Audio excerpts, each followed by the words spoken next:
김순애 할머니는 허리를 구부정하게 숙이고 폐지를 주었다. 비닐 장갑을 낀 손은 차가운 공기에 얼어붙었고 허름한 점퍼 속으로 스며드는 바람이 매서웠다. 오늘도 겨우 1,000원 벌겠네. 혼잣말을 중얼거리며 종이박스를 끌었다. 허름한 골목을 지나면서도 사람들의 시선이 따갑게 느껴졌다. 누구도 관심 두지 않지만 이상하게도 그 시선이 부끄러웠다. 할머니, 좀 피해요. 거기 서 있으면 장사 방해되잖아요. 순애는 고개를 숙이고 빠르게 걸음을 옮겼다. 자식들에게 폐지만 주워 먹고 산다는 소리를 듣기 싫어 아파트 단지 근처는 아예 가지도 않았다. 언젠가 큰아들 집 앞에서 폐지를 줍다가 며느리와 마주친 적이 있었다. 어머니, 제발 이 동네에서는 이러지 마세요. 사람들이 뭐라고 하겠어요? 그날 이후 순애는 자식들에게 연락을 끊고 살았다. 아니, 끊고 싶었던 걸지도 모른다. 그래도 명절이 되면 혹시나 연락이 올까 싶어 폴더폰을 쥐고 기다렸지만 그 조그마한 휴대전화는 단 한 번도 울리지 않았다. 그날 밤 순애는 남편을 꿈에서 만났다. 여보, 당신 왜 여기 있어? 남편은 젊었을 때 모습 그대로였다. 인자한 눈웃음을 지으며 익숙한 목소리로 말했다. 순애야, 이번 주에 로또를 꼭 사. 꼭이야. 교토. 1,000원짜리 한 장이면 돼. 그 말을 남기고 남편은 사라졌다. 순애는 잠에서 깨어났다. 심장이 쿵쿵 뛰었다. 생전 도박을 해본 적도 없는 사람이었고 로또 같은 건 뉴스에서나 보던 것이었다. 하지만 꿈이 너무도 생생했다. 다음 날 순애는 폐지를 준 돈 1,000원을 손에 쥐고 근처 로또 판매점으로 갔다. 창구에서 번호를 직접 고를 줄도 몰라 자동으로 한 장을 뽑았다. 당첨되면 부자 되시겠네요, 할머니. 로또 판매원이 농담처럼 건넨 말에 순애는 쓴웃음을 지었다. 그런 일이야 있겠어. 그렇게 1,000원짜리 로또 한 장을 옷 속에 넣고 다시 폐지를 주우러 갔다. 며칠이 지나고 로또 당첨 번호가 발표되는 날이었다. 순애는 당첨일인 것도 까맣게 잊고 있다가 지나가는 사람들이 로또 이야기를 하는 걸 듣고서야 생각이 났다. 호기심 반, 기대 반으로 집으로 돌아와 낡은 서랍 속에서 로또 용지를 꺼냈다. TV에서는 사회자가 천천히 당첨 번호를 불렀다. 이번 주 1등 당첨 번호는. 순애는 손이 떨렸다. 하나, 둘, 셋. 번호가 하나씩 맞아 떨어졌다.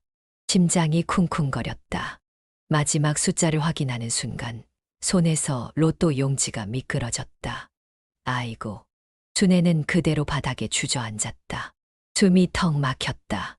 눈앞이 어지러질했다. 이게 맞아? 자신이 본 게 맞는지 몇 번이고 다시 확인했다. 하지만 결과는 바뀌지 않았다. 숫자가 하나도 틀리지 않았다. 순애는 천천히 입을 가리고 눈을 감았다. 몸이 떨렸다. 1등. 자그마치 15억이었다. 순애는 며칠 동안 밖에 나가지 않았다. 로또 당첨 소식이 동네에 퍼질까 두려웠다. 폐지를 주우러 나가는 것도 망설여졌다. 하지만 이런 기쁨을 혼자만 간직하고 있자니 가슴이 두근거렸다.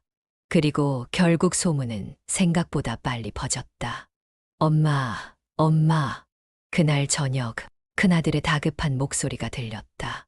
순애는 놀란 마음에 방문을 열었다. 현관문을 열기도 전에 밖에서 들려오는 떠들썩한 소리. 며느리와 손주들까지 와 있었다. 이게 웬일이냐? 엄마, 요즘 연락도 없으시고 잘 지내시나 해서 왔죠. 큰며느리는 갑자기 다정한 척하며 순애의 팔을 잡았다. 평소라면 멀리서 인사만 하고 말았을 사람이었다. 손주는 거실에 들어오자마자 TV를 켰다. 작은 아들도 뒤늦게 들어오면서 환하게 웃었다. 어머니, 요즘 건강은 좀 어떠세요? 순애는 의아했다. 며칠 전까지만 해도 전화 한 통 없던 자식들이 이렇게 갑자기 찾아오다니. 그러던 중 며느리의 휴대전화에서 로또 1등 당첨자 15억이라는 뉴스가 잠깐 보였다.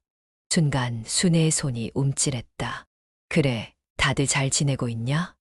그럼요, 어머니. 그런데 엄마, 우리랑 같이 사시는 게 어때요? 혼자 계시면 심심하잖아요.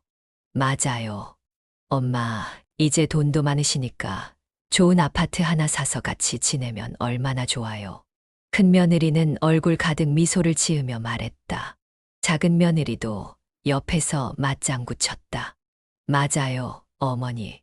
혼자 사시면 위험하기도 하고, 요즘 노인 대상 보이스피싱도 많다는데, 돈 관리도 조심해야 해요.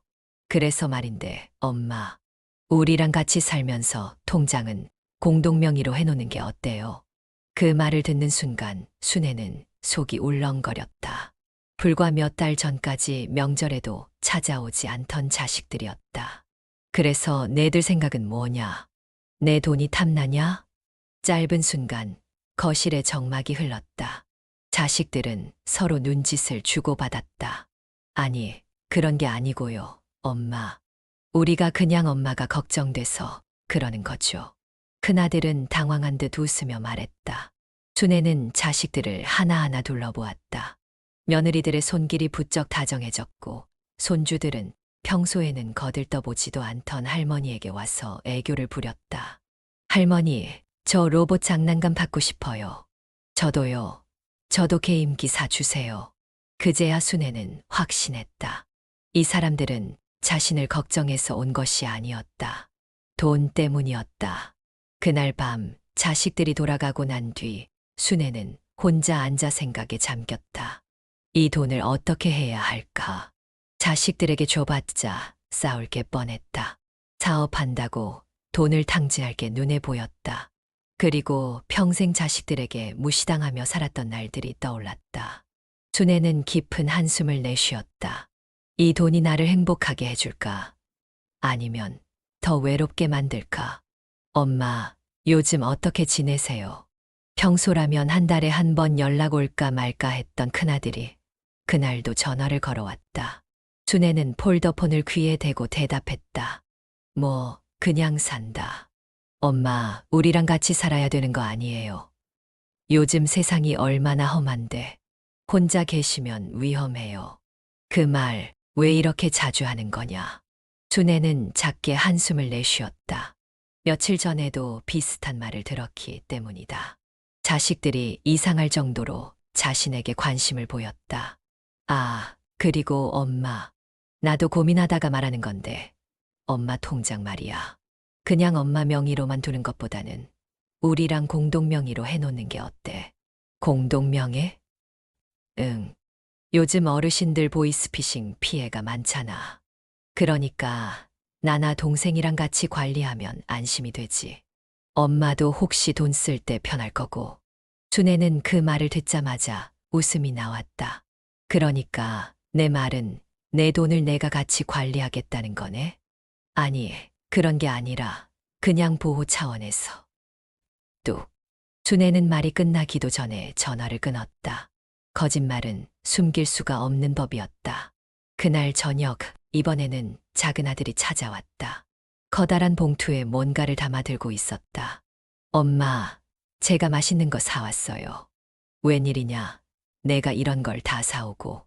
엄마, 요즘 잘 드셔야죠. 이제 돈도 많으신데 몸 관리하셔야지. 순애는 테이블 위에 놓인 갈비찜을 바라봤다. 자식들이 오면 맨날 반찬 없냐던 녀석이 이제는 음식을 바리바리 싸들고 오는 것이 우습기도 하고 어이없기도 했다. 엄마, 근데요. 작은 아들이 조심스럽게 입을 열었다. 저 사업 좀 해볼까 해요. 순애는 젓가락을 들다 말고 눈을 들었다.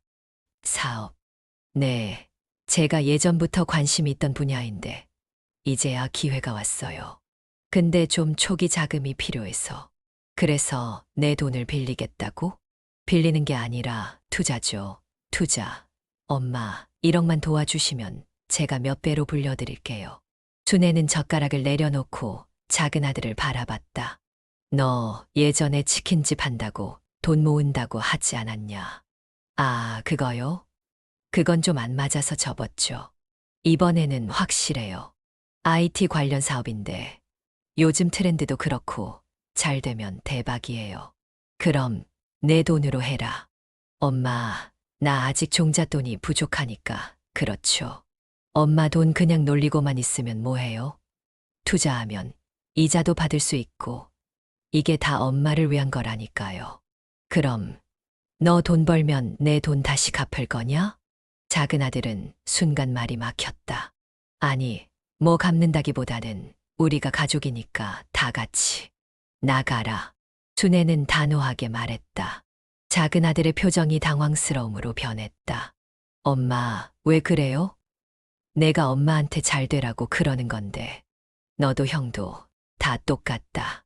내들 눈에는 나라는 사람이 보이는 게 아니고 돈만 보이지. 그때 손주들이 방에서 뛰어나왔다.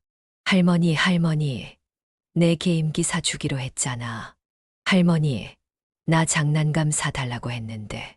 며느리들은 곧장 손주들의 등을 토닥이며 할머니에게 웃어 보였다. 어머니, 애들한테 장난감 하나쯤은 괜찮잖아요? 순애는 그 모습을 가만히 지켜보다가 헛웃음을 지었다. 내들 다 똑같다.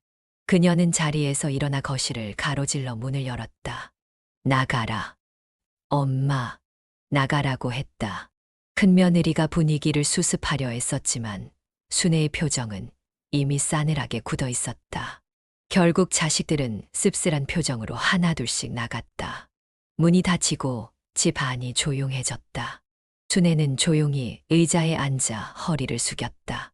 이제야 확실히 알았다. 이 사람들은 가족이 아니라 돈을 사랑하는 거였다. 순애는 밤새 잠을 이루지 못했다. 돈이 생기면 행복할 줄 알았다. 최소한 사람들에게 무시당하지는 않을 줄 알았다. 하지만 현실은 정반대였다. 돈이 없을 때는 투명인간이었고 돈이 생기자 모두가 달려들었다. 내가 앞으로 남은 시간을 누구와 살아야 할까? 자식들에게 남은 미련도 사라져갔다. 돈이 없었을 때는 거들떠보지도 않던 놈들이 이제는 돈 때문에 할머니를 보호해 준다며 감시하려 했다. 그런데 문득 깨달았다. 자신이 죽으면 결국 이 돈은 자식들 손에 들어갈 거라는 걸. 그 꼴은 못 보지. 순애는 그 길로 실버타운 상담을 예약했다. 깨끗한 시설, 의료 서비스, 비슷한 연령대의 친구들. 남은 인생을 외롭지 않게 보낼 수 있을 것 같았다. 며칠 후 자식들을 불러서 말했다. 나 실버타운 들어간다. 순간 집안이 얼어붙었다. 큰아들이 숟가락을 내려놓았다. 작은 아들은 얼굴을 찌푸렸다. 며느리들은 서로 눈짓을 주고받았다. 엄마, 농담이죠. 농담으로 이런 말을 하겠냐. 큰아들은 헛웃음을 지었다. 엄마, 무슨 소리예요? 실버타운이 뭐라고요? 노인들끼리 같이 사는 곳이다. 병원도 가깝고 밥도 잘 나온다고 하더라. 엄마, 거기 가시면 우리 못 보잖아요. 순애는 피식 웃었다. 지금도 잘 안 오잖냐. 작은 아들이 말을 끊고 나섰다. 아니, 엄마가 왜 그런 결정을 해요? 우리가 있잖아요. 우리가 모실게요. 이제 와서. 작은 아들은 당황한 표정을 지었다. 아니, 그게 아니라 가족끼리 함께 있어야 하는 거잖아요. 엄마, 가족을 버릴 거예요. 순애는 그 말을 듣는 순간 피식 웃었다. 가족, 내들이 날 가족으로 생각했으면 내가 돈 없을 때는 어디 있었냐. 큰아들이 짜증을 내며 말했다. 엄마, 진짜 왜 이러세요? 요즘 TV 보면 노인들 실버타운 가서 외롭다고 울고 후회한다잖아요. 가족이 최고예요. 가족이 최고였으면 내들은 날 이렇게 안 대했어야지. 큰며느리가 나직이 말했다. 어머니, 사실 우리도 걱정돼서 그러는 거예요. 실버타운도 돈이 있어야 가는 곳이에요. 그런데 거기서 돈 다 쓰시면 나중에 어떡하려고요? 순애는 그제야 그들의 속내를 깨달았다. 실버타운이 문제가 아니었다. 돈을 자신들 손에 쥐지 못하는 게 문제였다. 그때 순애의 눈빛이 싸늘해졌다. 그래서 내 돈이 아까운 거냐?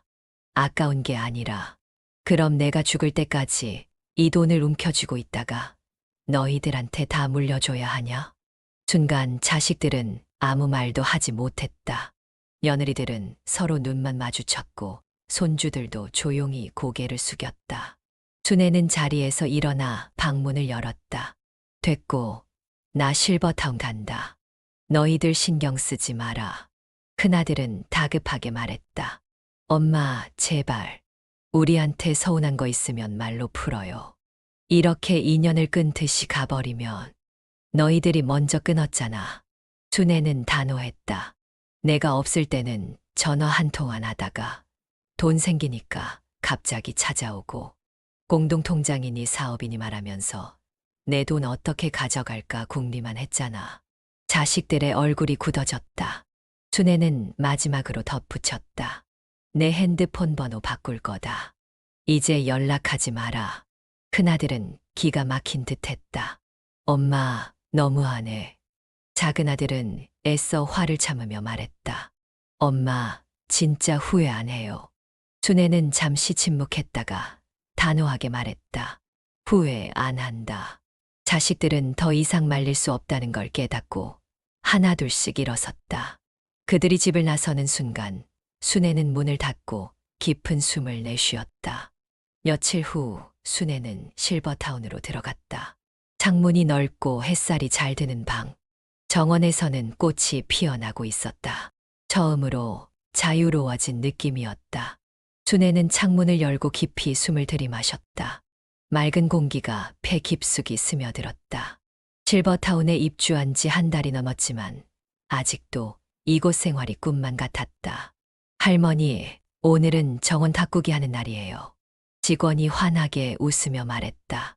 순애는 모자를 눌러쓰고 정원으로 나갔다. 싱그러운 꽃들이 바람에 흔들리고 있었다. 김 할머니, 여기 좀 도와주시오. 순애는 고개를 돌렸다. 동갑내기 박만수 할아버지가 웃으며 삽을 들고 있었다.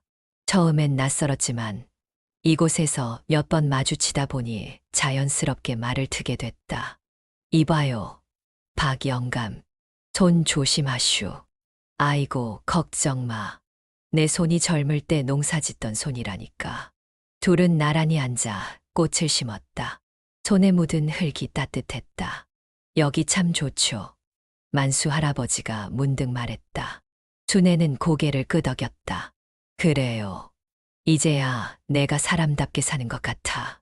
한평생 남편 뒷바라지, 자식 뒷바라지만 하다가 늙어서야 처음으로 나라는 사람을 위해 시간을 쓰고 있었다.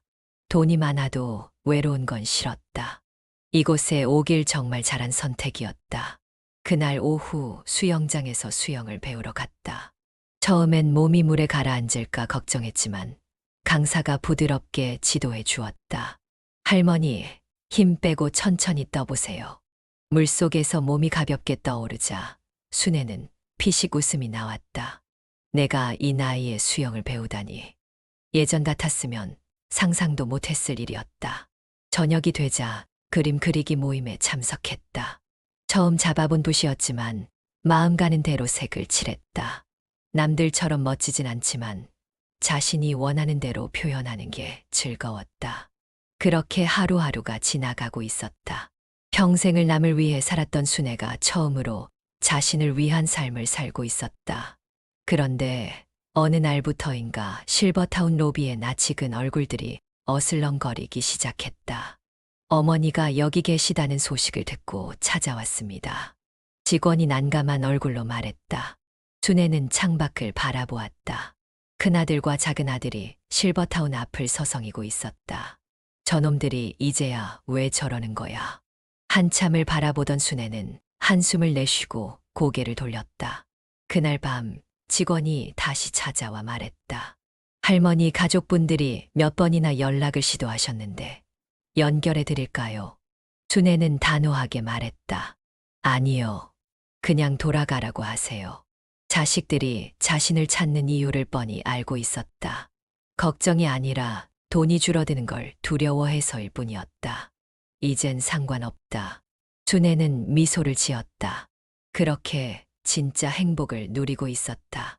순애는 실버타운 생활에 점점 익숙해지고 있었다. 아침이면 정원에서 꽃을 가꾸고, 낮에는 수영을 배우고, 저녁이면 그림을 그리거나 책을 읽었다. 시간은 느리게 흘렀고 그게 오히려 좋았다. 그런데 어느 날 박만수 할아버지가 커피 한 잔을 들고 그녀에게 다가왔다. 김 할머니, 요즘 뭐 재미있는 일 없슈? 순애는 커피를 한 모금 마시며 말했다. 글쎄, 다 좋긴 한데 뭔가 허전한 기분이 들어. 허전하다. 응. 그냥 돈이 있어도 별로 쓸 데가 없는 것 같아. 박만수는 피식 웃었다. 아이고, 그게 고민이야. 그럼 좋은 일 했으면 되지. 좋은 일? 그날 이후 순애는 직원들과 이야기를 나누며 실버타운에서 진행하는 봉사 활동을 알아봤다. 할머니, 저희가 매달 노숙인 쉼터에 도시락을 보내는 프로그램이 있어요. 또 장애인 복지센터에도 작은 기부를 하고 있고요. 어린이 재단 후원도 진행하고 있는데 관심 있으세요? 순애는 잠시 고민했다. 내가 평생 돈이 없어서 고생했지만 사실 나보다 더 힘든 사람들이 많잖아. 그녀는 그동안 자식들에게 돈을 남겨줄까 고민했던 시간이 떠올랐다. 하지만 자식들은 변하지 않았다. 오직 돈만을 탐했고 그녀가 실버타운으로 오자마자 걱정하는 척하며 찾아왔지만 결국 돈이 목적이었다. 이 돈을 줘봤자 싸움만 날 거야. 순애는 결심했다. 그날 저녁 실버타운 직원에게 조용히 말했다. 내 재산 전부 기부하고 싶어요. 직원은 놀라서 그녀를 쳐다봤다. 전부요? 응. 어린이 재단, 노숙인 쉼터, 장애인 복지센터 여러 군데 나눠서 기부하고 싶어.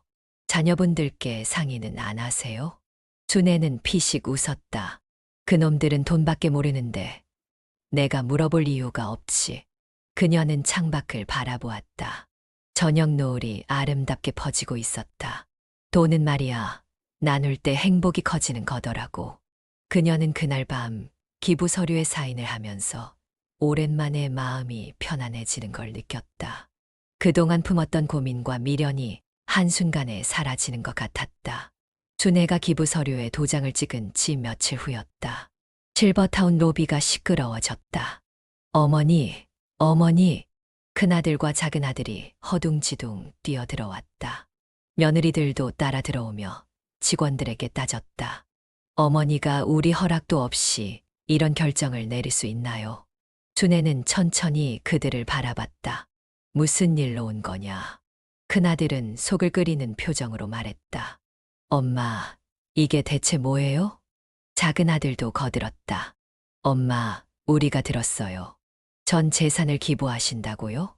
순애는 아무렇지 않게 대답했다. 그래, 다 기부했다. 엄마 미쳤어요? 큰아들의 목소리가 격앙되었다. 며느리들도 믿을 수 없다는 표정을 지었다. 아니, 엄마, 왜 가족한테는 한마디 상의도 없이 이러시는 거예요? 순애는 조용히 웃으며 말했다. 그동안 너희들이 날 가족으로 대해준 적이 있었냐? 자식들은 순간 말문이 막혔다. 내가 돈 없을 때는 찾지도 않더니 이제 와서 왜 이렇게 난리냐? 작은아들은 재빨리 태도를 바꿨다. 엄마, 그게 아니고 우리가 엄마 걱정돼서 그래요. 요즘 보이스피싱도 많고 사기치는 사람들도 많고. 그래서 큰아들은 한숨을 쉬며 말했다. 엄마, 우리 솔직하게 얘기합시다. 솔직히 엄마가 정신이 좀 흐려지신 것 같아요. 순애는 눈을 가늘게 뜨며 그를 바라봤다. 아니, 엄마가 갑자기 이런 결정을 내리시니까 우리가 걱정돼서 그러죠. 그래서 법적으로 보호자 지정을 하려고 해요. 엄마 돈을 우리가 관리할 수 있게 하면 그럼 내들 마음대로 쓸 수 있겠지. 큰아들은 움찔했다. 작은아들도 애써 웃으며 말했다. 엄마, 그게 아니라니까요. 우리가 엄마를 보호하려고 그러는 거예요. 그때 순애는 조용히 문을 열었다. 변호사가 들어왔다. 김순애 할머니의 법률 대리인입니다. 이미 모든 재산 기부 절차가 완료되었고 법적으로 보호자 지정은 불가능합니다. 자식들의 얼굴이 새하얗게 질렸다. 뭐라고요? 변호사는 단호하게 말했다. 이미 기부가 완료된 상태에서 보호자 지정을 통한 재산 관리 신청은 법적으로 효력이 없습니다. 큰아들이 머리를 부여잡았다. 엄마, 대체 왜 이러세요? 우리가 남입니까? 우리가 가족이잖아요. 준혜는 차분히 그를 바라보았다. 그래, 가족이면 내가 외로울 때는 어디 있었냐. 순간 모든 소리가 사라진 것 같았다. 자식들은 아무 대답도 하지 못했다. 준혜는 깊은 한숨을 내쉬었다. 이제 가라. 내 돈 걱정할 필요 없다. 자식들은 충격을 받은 얼굴로 돌아섰다. 그리고 실버타운을 떠나면서 대성통곡했다. 준혜는 등을 돌려 창밖을 바라봤다. 이제야 모든 짐을 내려놓은 기분이었다. 준혜는 조용히 차를 한 모금 마셨다. 창밖으로는 햇살이 부드럽게 정원에 내려앉고 있었다. 며칠 전까지만 해도 자식들의 소란으로 시끄러웠던 실버타운이 이제는 다시 평온을 되찾았다. 김 할머니, 오늘 바닷가로 여행 간다는데 안 가실 거예요? 박만수 할아버지가 모자를 쓰며 물었다. 준혜는 빙그레 웃으며 대답했다. 그럼 가야지. 이제 놀러 다니려고 여기 온 건데. 아이고, 드디어 우리 김 할머니가 진짜 인생을 즐길 생각을 하셨구먼.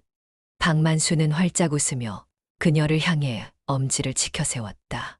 그날 실버타운 친구들과 함께 바닷가로 향했다. 버스 창문 너머로 펼쳐지는 풍경을 바라보며 순애는 문득 생각했다. 이렇게 여유롭게 여행을 다녀본 게 언제였을까? 한평생 남편 뒷바라지, 자식 뒷바라지만 하다가 정작 자신을 위한 시간을 가져본 적이 없었다. 돈이 없어서가 아니라 마음의 여유가 없어서. 할머니, 사진 찍어드릴까요? 직원이 환하게 웃으며 카메라를 들어보였다. 준혜는 고개를 끄덕이며 바다를 배경으로 섰다.